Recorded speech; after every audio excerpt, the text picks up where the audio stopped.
Yo, it's Xavier Christian back at it again with another video. And I know you guys haven't seen me in a long time on this channel. Basically, I just been focusing on my podcast channel called Zay the Stoner.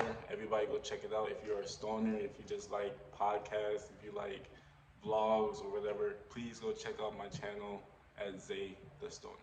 Now today I'm coming at y'all with something very, very different. I know I usually do like challenges or vlogs or you know different things of that nature on this channel, but I actually want to switch this channel into a sports channel.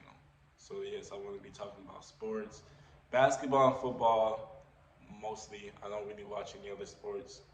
I don't really care for any other sports but basketball and football. Football is my favorite um, sport. I'm a Bears fan, you feel me? I'm from Rockford, Illinois. Grew up a Bears fan, so yeah, let's get into my Super Bowl predictions. Now, let's talk about the Cincinnati Bengals, man. I feel like nobody in the world expected the Bengals to get to this point, man. Shout out to Cincinnati Bengals for beating Patrick Mahomes and the Chiefs in the AFC Championship game. I watched the whole game. It was actually crazy. I thought Mahomes was going to sweep the Bengals and go back to the Super Bowl, but the Bengals defense said, F all that, man. We're tired. We got all the way up here for a reason. You know, we're actually legit. And nobody believed in it. I feel like the Bengals fans didn't even believe that they was going to even go to the playoffs. So, in my opinion, just them getting to the playoffs was a surprise to me. Um, yeah, so shout out to Joe Burrow. Shout out to Jamar Chase. Shout out to the whole Cincinnati Bengals squad for doing what they had to do and actually beating the Chiefs. Damn near the number one team in the league. Like, there's no more left to say about that. So, yeah. The Rams. Let's talk about the Rams. The Rams have Matthew Stafford. Now, I feel like Sean McVay made the right decision for trading Jared Goff and a few first round picks in order to get Matthew Stafford from the Lions. Matthew Stafford is a very, very, very, very, very underrated quarterback. He threw for 4,000 passing yards, 5,000 passing yards, went to the playoffs, lost the playoff games, but took the Lions to the playoffs. Like, that's a big accomplishment in itself. It doesn't matter if he won with them or not. He took the Lions, in my opinion, the worst football team in history. Yeah, I would say the Lions, then the Texans, then the Jags, then the Browns. But I feel like the Lions is the worst football team in NFL history. So the fact that Matthew Stafford single-handedly, along with Megatron too and a few others, took them to the playoffs, man, that's pretty dope, man. I'm so excited for him. Growing up as a Bears fan, I got to watch Matthew Stafford every year, twice a year. You know, most of the time we beat him. Some of the times we didn't, but it is what it is, man. I'm glad that he's finally getting the respect that he deserves, man. He's been doing this for like 10, 11 years and at a very high rate. So shout out to Matthew Stafford. Now let's talk about Cooper Cup. Everybody wants to say Devontae Adams is the best. Everybody wants to say DeAndre Hopkins is the best. Everybody wants to say OBJ is the best. AB is the best. Who else? There's a few other names out there that people say. Fucking Julio Jones. No. Cooper Cup is the best wide receiver this year. The stats prove it. Like, you can't argue with numbers. You can't argue that the fact that he's been very underrated for the past 3 years with the Rams. He's been very, very solid. He has hands, he has speed. He might not have height, but his hands and his speed and his route running defines who he is as a player. He doesn't need the height, he doesn't need the strength. All he needs to do is run his routes, get open, catch the ball, and run. You feel me? And that's what makes him the best because the way he does it is almost crazy. And I feel like Matthew Stafford definitely helped his career because Matthew Stafford is, let's just face it, like, he's not a dual threat quarterback. He's not going to take off and run. I mean, maybe in some key situations he will, but most of the time he's just going to drop back, throw the ball for like 30 to 50 times a game, depending on the game. So I believe that that was a smart move by Sean McVay for getting Matthew Stafford. I believe that Matthew Stafford helped Cooper Kupp's career a lot. And let's just talk about the OBJ trade.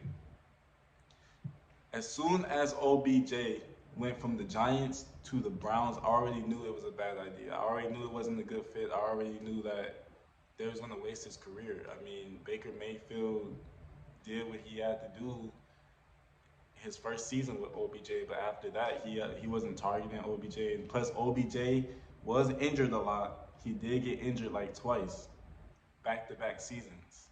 So it's just like I'm happy for OBJ because now he finally gets to shine. He gets the respect that he deserves. He actually gets to go to a Super Bowl. Like, that's crazy hearing that Jalen Ramsey, Von Miller, Cooper Kupp, Matthew Stafford, Aaron Donald, Dominic Sue, like all these stars is on one team on the Rams. So with that being said, let's just get into my prediction, man. The Rams versus the Bengals. Now, my Super Bowl prediction was the Rams versus the Chiefs. I already had the Rams going to the Super Bowl. I thought the Chiefs was going to go to the Super Bowl again this year. I mean, they had the number one team. They got damn near the number one quarterback, damn near top five receiver in Tariq Hill, damn near top three tight end in Travis Kelce. So I thought they was going to go back to the Super Bowl. But the Bengals said, F that, it's our year, it's our time. So with that being said, man, I have, drum roll please, I have the Rams going into their home, SoFi Stadium, and winning, beating the Bengals 28-21. Yes, I said that. I have the Rams winning Super Bowl 56. And the reason why I say that is because honestly, they're just the more experienced team. They have a better offense, they have a better defense, they have a better coach, they're at home. So I believe that the Rams is going to win this game. Yes, they are the favorites in this game. Not many people other than Joe Burrow fans or Bengals fans or maybe just Chiefs haters is rooting for the Bengals, you know. Those aren't the only people I see really rooting for the Bengals to win the Super Bowl. I don't think it's going to happen. I think Matthew Stafford, OBJ, Cooper Kupp, Jalen Ramsey. I believe all those guys are going to get their first ring together, and it's going to be lit, man. It's going to be a good ass game, regardless. The Bengals are not going to be weak. It's not going to be a blowout. I think it's going to be a back-to-back game. I personally believe that no team is going to score until the second quarter. I think it's going to be 0-0 second quarter. I think the Bengals are going to score first in this game. And then I think the Rams is just going to take over after that. And it's going to be like, I don't know, at halftime, I believe it's going to be like 14-7. Rams is up. Then after halftime, third quarter, I believe it's going to be tied 14-14. And then, yeah, going into that fourth quarter, I believe that it's going to be 28-21. I believe that the Rams is going to score 4 touchdowns. The Bengals is only going to score 3. So that is my prediction. I hope you guys enjoyed it, and subscribe and stay tuned for more.